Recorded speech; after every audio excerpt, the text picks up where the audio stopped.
Aktar minn 800 persuna iffirmaw il-petizzjoni online favur il-proġett tas CentralLink. Il-proġett għandu lan li jindirizza l-problema ta' traffiku miċ-ċentru għan-naħa ta' fuq ta' Malta. Il-petizzjoni favur il-proġett bdiet mill-Malta Automobile Club fl-aħħar jiem u l-pubbliku mill-ewwel irreaġixxa għaliha b'mod pożittiv.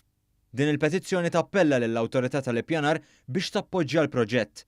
Targumenta li dan il-proġett huwa importanti għat-traffiku f'pajjiżna għax mistenni jnaqqas in-numru ta' karozzi li jgħaddu mill-qalba tar-raħal ta' Ħattart u għalhekk jonqos it-traffiku. Żiedu li l-proġett se jgħin biex it-ħaħen tal-karozzi jonqsu bi 13%. Il-proġett se jara li jinbnew diversi toroq ewlenin fiċ-ċentru tal-pajjiż biex jitnaqqas bin-nofs il-ħin tal-ivvjaġġar fir-rotta ewlenija bejn l-Imrieħel, Birkirkara, Ħalbalzan, Ħattart, Taqali, Ħażebbuġ, ir-Rabat u l-Mosta.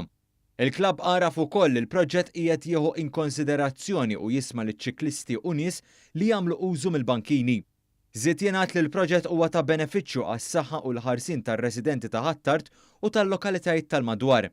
Minkejja dan, il-Viċi Kap Nazzjonalista David Aġus ħareġ għat-tabla ħabel kontra dan il-proġett mifrux fuq medda ta' aktar minn 4 kilometri li se jnaqqas bin-nofs il-ħin tal-ivvjaġġar fiċ-ċentru ta' Malta, waqt li se jtejjeb l-ambjent u l-kwalità tal-arja fl-inħawi residenzjali ta' bosta bliet u rħula fiċ-ċentru ta' Malta.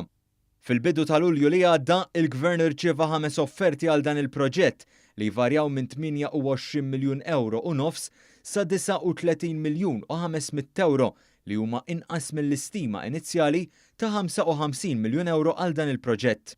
Il-petizzjoni tinsab fuq is-sit elettroniku change.org.